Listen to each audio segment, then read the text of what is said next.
Hola, ¿qué tal? Bienvenidos a otra crónica caleidoscópica, un nuevo episodio presentado por revistaladosis.com. Yo soy Juan Carlos Ballesta y hoy vamos a introducirnos en el fascinante mundo de Kraftwerk. No es la primera vez, pero vamos al año 1977 para conversar sobre uno de los discos más trascendentes, importantes, influyentes y paradigmáticos de la música de nuestro tiempo, Trans-Europe Express. Gracias por suscribirse y por compartir el contenido de este canal. Acompáñenme.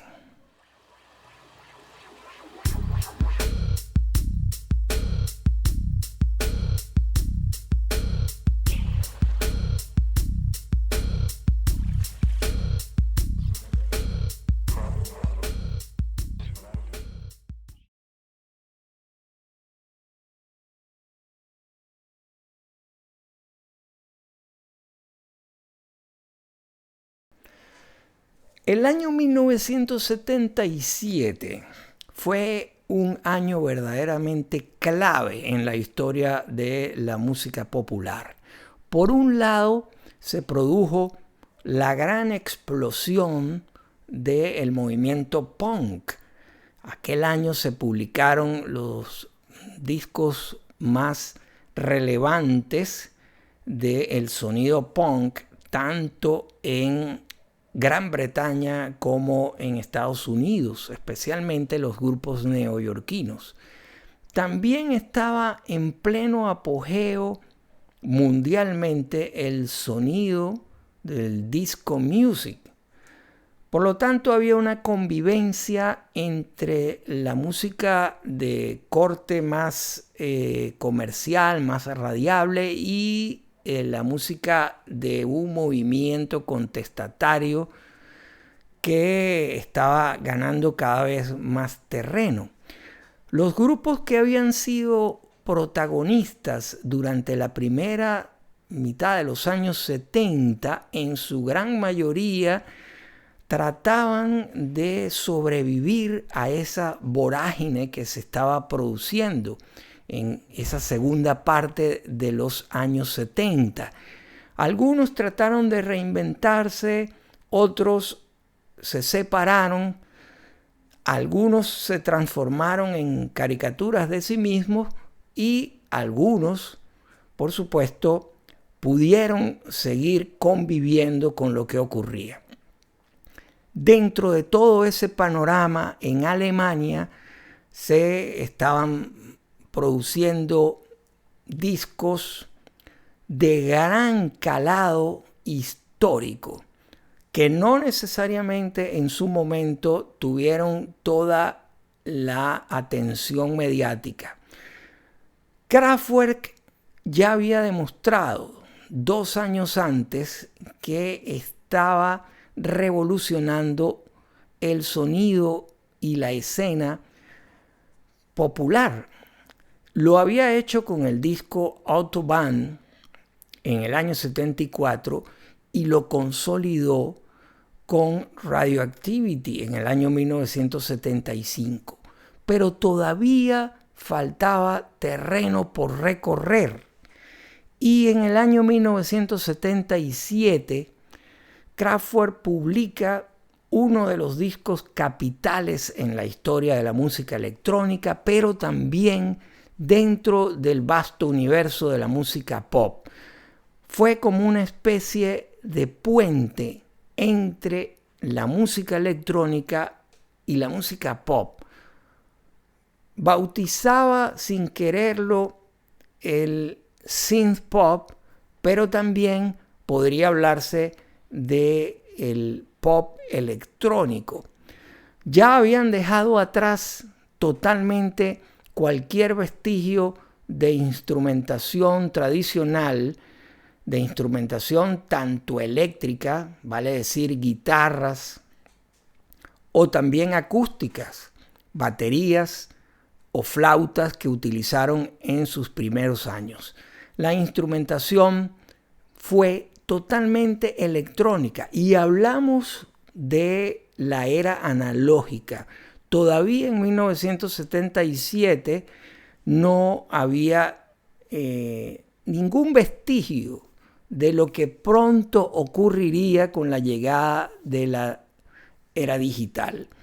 Por lo tanto, Kraftwerk, por un lado, echó mano a la tecnología de punta que en 1977 todavía tenía entre sus herramientas principales a la familia Moog, pero también, sobre todo en el aspecto rítmico, desarrolló un sonido propio. Parte de su parafernalia minimalista, si se quiere, tan característica, era de fabricación casera. Además, tenían su propio estudio, los estudios Kling Klang, donde tenían la libertad de crear y de grabar a su propio ritmo. Este disco Trans Europe Express, además, como ya había ocurrido con sus dos discos anteriores, desarrolla un concepto ligado con la sociedad moderna. Kraftwerk se dedicó en aquel periodo tan importante que comenzó en el año 74 y terminó en el año 81 con Computer World, otra crónica que pueden conseguir en este canal, desarrollado temáticas siempre relacionadas con el devenir de la tecnología y su relación con la sociedad de entonces. En Radioactivity habían introducido el tema de la radioactividad, de la radio en sí, de las formas de comunicación, y aquí en este disco introducen también, sobre todo con el tema principal y que le da nombre al disco, el concepto de la intercomunicación entre los países europeos, y así hicieron incluso una pieza audiovisual en la cual recorren parte de Europa en un tren de alta velocidad y destacan sobre todo la ciudad de París, probablemente en un gesto de amistad, habiendo sido París y Francia en general tan devastada por el nazismo durante la Segunda Guerra Mundial.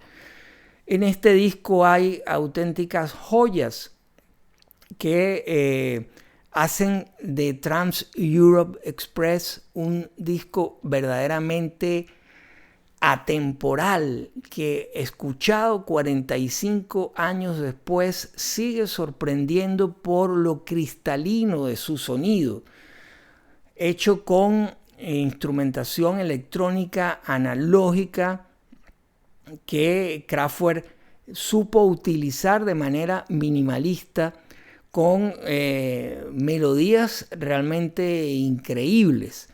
Porque si una cosa caracterizó a Kraftwerk durante esa etapa fue su capacidad de realizar canciones de alto contenido melódico y al mismo tiempo esa frialdad que caracteriza a esa etapa robótica, si se quiere, de alto contenido sonoro sintetizado.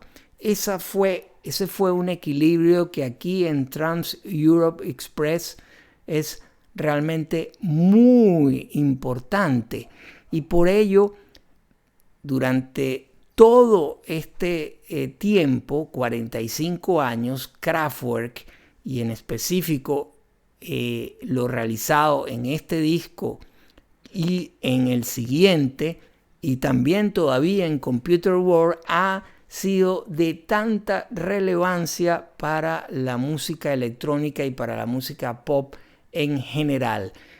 Ya hemos dicho que si hubiera que mencionar al grupo más influyente dentro de la música electrónica, sin duda es Kraftwerk, a pesar de la existencia de otros capítulos verdaderamente memorables, como Tangerine Dream, también alemán, que hemos tratado y seguiremos tratando en nuestras crónicas calidoscópicas. Pero sin duda Kraftwerk ha sido y sigue siendo un grupo inspirador para muchísimos músicos alrededor del mundo, y no tardaría en llegar la generación del synth pop en Gran Bretaña y en otros países europeos, incluida Alemania, que tuvieron un pie en estos discos de Kraftwerk. Y también en el mundo de la música disco hubo algunos productores como Giorgio Moroder que se dejaron seducir por el sonido que ya había comenzado Kraftwerk en el año 1974 y 75 con los discos anteriores, y lo que se vio reflejado en canciones como I Feel Love de Donna Summer, o también lo que músicos como David Bowie y Brian Eno estaban en aquel mismo año 1977 desarrollando, influidos por la escena alemana. Trans-Europe Express, uno de los grandes capítulos de la música popular de nuestro tiempo. Gracias por estar ahí en esta nueva crónica calidoscópica, en este episodio que no podíamos dejar de dedicar a este disco maravilloso en su 45 aniversario. Crónica, reseña que pueden ubicar en revistaladosis.com con todos los audios respectivos. Habló para ustedes Juan Carlos Ballesta. Hasta un próximo episodio.